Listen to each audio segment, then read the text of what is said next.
Hi Shagufta గారు. అండి. చిన్న పిల్లలకు కూడా సోడా బుడ్డి అద్దాలు వచ్చేస్తున్నాయండి బికాస్ ఆఫ్ స్క్రీన్ టైం. ఆ మధ్యకాలంలో ఆన్లైన్ క్లాసెస్‌లో ట్యూషన్స్, అప్పుడేమో కరోనా ఎప్పుడేమో కంప్లీట్‌గా స్కూల్లే ఆన్లైన్‌లో అయిపోయి ఇంకా పిల్లలు అందులోంచి తేరుకోలేకపోయారు.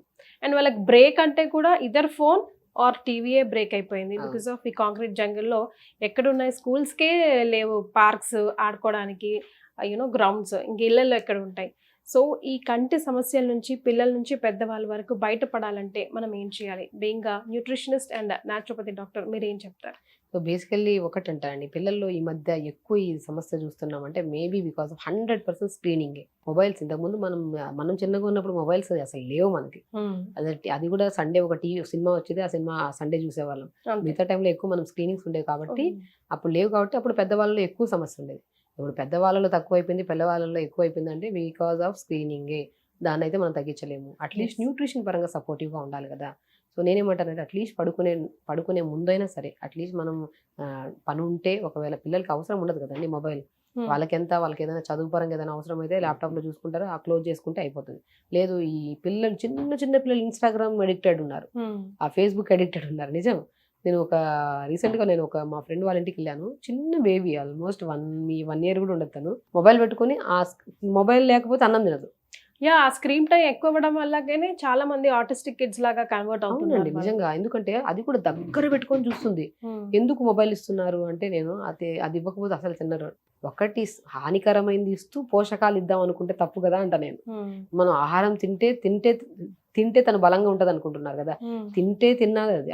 అవగాహన కాన్సంట్రేషన్ అంతా వేరే దాని మీద పెట్టి మీరు పోషకాలు ఉన్న ఫుడ్ పెడితే ఏం ప్రయోజనం? డైజెషన్ అవ్వదు కదా! దానివల్ల కళ్ళు పోతున్నాయి ప్రాబ్లమ్. హ్మ్. సో, ఎంత ఎంటర్‌టైన్ చేయగలిగితే అంత ఎంటర్‌టైన్ చేసి పేరెంట్స్ దయచేసి కష్టపడి. ఖచ్చితంగా గోరుముద్దలు గోరు ఇదివరకులాగా ఆ! మన పెద్దవాళ్ళు ఎత్తుకొని తినిపించినట్టు. చందమామను చూయిస్తారా, నాన్నని చూయిస్తారా ఏదో రకంగా చూసి పిల్లల దగ్గర నుంచి స్టార్ట్ అవుతున్నాయండి. అండ్ పిల్లల్లో కూడా ఈ సమస్య ఎక్కువ రావడానికి కారణం ప్రెగ్నెన్సీ లేడీస్‌లో ప్రెగ్నెంట్‌గా ఉన్నప్పుడు తీసుకోవాల్సిన న్యూట్రిషన్ వాల్యూస్ ప్రాపర్‌గా లేవు. ప్రెగ్నెన్సీగా ఉన్నప్పుడు డయాబెటిస్ వస్తదేమో, థైరాయిడ్ వస్తదేమో, నాకు ఇంకేమైనా సమస్యలు వస్తాము, లిమిట్‌గా తినడము, హ్మ్. ప్రెగ్నెన్సీ అంటేనే డబుల్ మోతాదులో తీసుకోవాలి. యెస్. అక్కడే తగ్గిచ్చేస్తున్నాం. వాళ్ళు స్క్రీనింగే. వాళ్ళు మొబైల్స్ చూస్తారు, లేట్‌గా పడుకుంటారు, లేట్‌గా అసలు ఫిజికల్ యాక్టివిటీ లేదు. ప్రెగ్నెంట్ లేడీస్ దగ్గర నుంచి స్టార్ట్ అవుతది ఈ సమస్య. హ్మ్. ప్రెగ్నెంట్‌గా ఉన్నప్పుడే ఆకుకూరలు అండ్ స్పెషల్లీ పొనగంటి కూర. హ్మ్. పొనగంటి కూరని కన్వర్ట్ చేశారు గానీ దాని పేరు పోయిన కంటి కూర. సో, ఓహ్! దాని పేరు ముద్దుగా పోయిన కంటి కూర అని పిలిచేవాళ్ళు పురాతన హుహు. కాలంలో. పేరులోనే ఉంది. కొన్ని ఉంది. వెజిటబుల్స్‌లోనే ఉంటాయి. హ్మ్. క్యారెట్ గాని, పొనగంటి కూర గాని మంచిగా పొనగంటి కూర ఒకరోజు జ్యూస్ లాగా చేసుకొని తీసుకోండి. హ్మ్. ఆకుకూరని ఫ్రై లాగా చేసుకోండి. పప్పులాగా చేసుకోండి. మరీ మంచిగా పోయిన కంటి కూర అని కంటి చూపు అనే పెంపొందిస్తదని ఆకుకూరలోనే ఉందా? మరే. తెప్పించుకొని పౌడర్ చేసుకొని ఆకుకూరని మంచి కర్రీలో ఏసేసుకొని వండండి. ప్రతి కూరలో మనం ఉప్పు, కారం, పసుపు ఎలా ఏస్తాం అలాగే పొనగంటి కూరని 2 స్పూన్లు జల్లేసేయండి. అండ్ హ్మ్. పొనగంటి కూర కర్రీలో ఏసి వండితే ఎంత టేస్టీగా ఉంటదంటే కర్రీ అంత టేస్టీగా ఉంటది. సో, మనం పొనగంటి కూర ఏస్తే చింతపండు ఏయాల్సిన అవసరం లేదు. అంత మంచిగా టేస్టీగా ఉంటది. పప్పు చేస్తున్నప్పుడు కూడా. హ్మ్. ఎంత బావుంటది కర్రీ. సో, టేస్ట్‌కి టేస్ట్, హెల్త్‌కి హెల్త్. హెల్త్‌కి అల్టిమేట్ ఐ సైట్ మాత్రం. హ్మ్. చెప్పానా పోయిన కంటి కూర. ఏవైనా కేసెస్ ఉన్నాయండి మీరు డీల్ చేసి? వేల కొలదండి. హుహు. నేనేమంటానంటే పిల్లల్లో ఐసైట్ ప్రాబ్లమ్స్ ఉన్నాయంటే ఖచ్చితంగా నా దగ్గరికొచ్చిన వెంటనే నేను వాళ్ళలో సైట్ ఎంతుందో చూసుకుంటాను. దాన్ని బట్టి ఐ ఎక్సర్‌సైజెస్ చెప్తాను. Eyeball up and down, side exercises, rotations, clockwise, anti clock. ఈ కంటి గుడ్డు చుట్టూ మజిల్ ఉందా? ఆ హ్మ్. మజిల్‌కి ఎక్సర్‌సైజ్ ఉండాలా? హ్మ్. మన శరీరానికి మజిల్‌కి ఎక్సర్‌సైజ్ లేకపోతే బరువు పెరిగిపోతాం. హ్మ్. లేకపోతే బరువులో నిస్సత్తువ గాని, నరాల బలహీనత గాని వస్తది. అదే కంటి సమస్య వచ్చిందంటే కంటి చుట్టూ మజిల్‌కి యాక్టివిటీ ఉందో లేదో చూసుకోవాలి. హ్మ్. చూస్తే స్క్రీనింగ్ ఇట్లే చూస్తాం కదా! ఇట్లా అనేది చూడం కదా! అవునండి. ఒకటే చూపులో చూస్తాం. స్టేబుల్‌గా ఉండాలి. స్టేబుల్‌గా. మనం హ్మ్. తిండి తినేసి అట్లా నిలబడిపోతే బరువు పెరిగిపోతాం. హ్మ్. అలాగే స్టేబుల్‌గా చూస్తున్నారు కాబట్టి మజిల్ చాలా వీక్ అయిపోతుంది. దానివల్ల ఆప్టిక్ నర్వ్ డ్యామేజ్ అవుతుంది. మనకేంటి మూవ్‌మెంట్ ఉండాలి.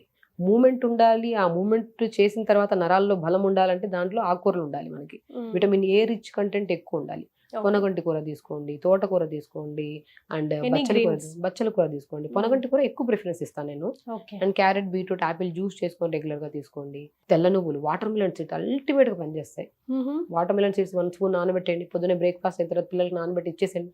లేదు నానబెట్టాల్సిన అవసరం జస్ట్ ఒక స్పూన్ తినేస్తారు వాళ్ళు అలాగే. హ్మ్. ఈవినింగ్ టైమ్స్‌లో స్నాక్ లాగా ఇవ్వండి పిల్లలకి. లేదా లడ్డూల రూపంలో చేసి ఇవ్వండి. హ్మ్. ఇన్ని ఉన్నాయండి. చెయ్యాలంటే వందలున్నాయి. అది డాక్టర్‌గా నేనే ప్రాక్టికల్‌గా ఎన్నో కేసెస్ నేను సైట్ ఉందంటే ఖచ్చితంగా నా దగ్గరికొచ్చాక ఐబాల్ రొటేషన్స్ చేయిస్తా ఫస్ట్. ఆ ఓకే. ఎక్సర్‌సైజ్ డైలీ చేసుకోమంటాను. త్రాటక క్రియ అంటారు. న్యాచురోపతిలో ద బెస్ట్ వే. యోగా థెరపీలో కూడా బెస్ట్ థెరపీ ఏదైనా ఉంటే దాన్ని త్రాటక క్రియ అంటారు. ఏం చేస్తారండి? ఒక 1 ఫీట్ డిస్టెన్స్‌లో ఒక టేబుల్‌ని పెట్టి హ్మ్. దాని మీద ఒక క్యాండిల్‌ని blue colour white colour candle గాని తీసుకొని వెలిగించి కంటిని తదేకంగా చూడడం. బ్లింక్ చేయకుండా 30 సెకండ్స్ అలా చూస్తూ ఉంటే మన కళ్ళలో నుంచి అలా వాటర్ వస్తాయి బయటికి. అది తెలిసిన వాళ్ళకి చాలా ఐడియా ఉంటుంది త్రాటక్రియ గురించి. అలా వాటర్ చెదరం అంతా కళ్ళ నుంచి బయటకు వచ్చేస్తాయి అనమాట. అప్పుడు మన ఆప్టిక్ నర్వ్ అనేది స్ట్రాంగ్ అవుతుంది, కొద్దిగా స్ట్రెంత్ దొరుకుతుంది. ఈ త్రాటక్రియలో బెనిఫిట్స్ అల్టిమేట్ ఉంటాయండి. అది నేను చాలా మంది పిల్లలు చేయించాను. With in span of 7 sittings లోనే వాళ్ళ డిఫరెన్స్ చాలా వరకు వస్తుంది అనమాట. 7 days 7 సిట్టింగ్స్.